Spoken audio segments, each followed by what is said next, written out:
Hey guys, so I recently released update 1.4, which this update isn't the main update that I've wanted to get released, but it's still an update in itself. So what it contains is updates the camera. There's the movement selection behavior here, the ignore mask. This ignore grid cast is used for ignoring the ray at which the camera will cast down. So like, since the control object here has this ignore grid cast, it will ignore the main player there, or players.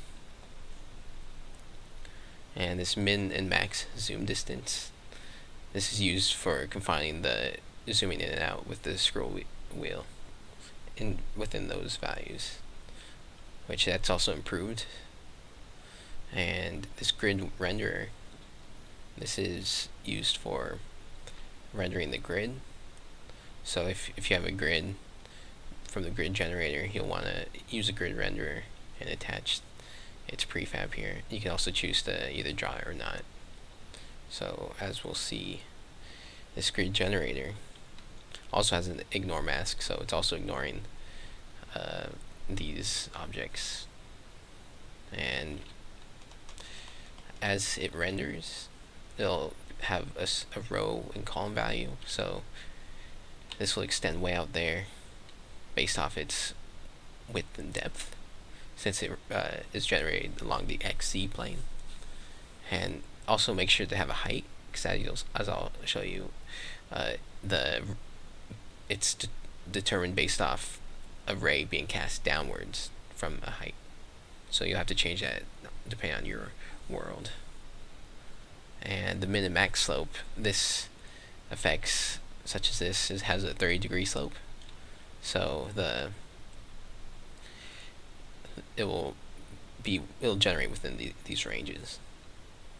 And the rigidity, this is more a linear rigidity.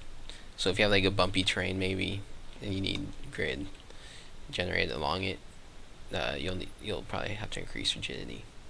Angular rigidity is similar. It just determines the similarity between angles being casted along the lower left and bottom left, or upper left and lower left, depending on which way it is traveling. And this grid material will change the color of the grid. So we'll see here, the grid is generated starting here, and it travels along this, and it comes back here, does it again, and it repeats that. So it'll generate based off a ray being casted down above a particular area. So right here, it'll cast here, and it'll determine that this is a slope, and it'll go up that slope. And we can choose points, and you can see in debug mode here, it'll show you. And let's see, this is a new model, obviously. That's good stuff. And I believe that's it.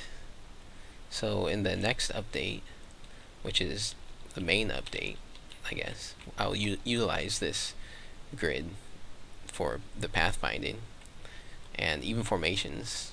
So we have these objects here, we want them in like a straight line or something.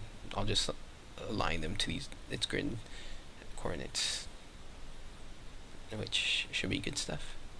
So thanks again, you guys, and check out my website if you have a question, or leave a comment, and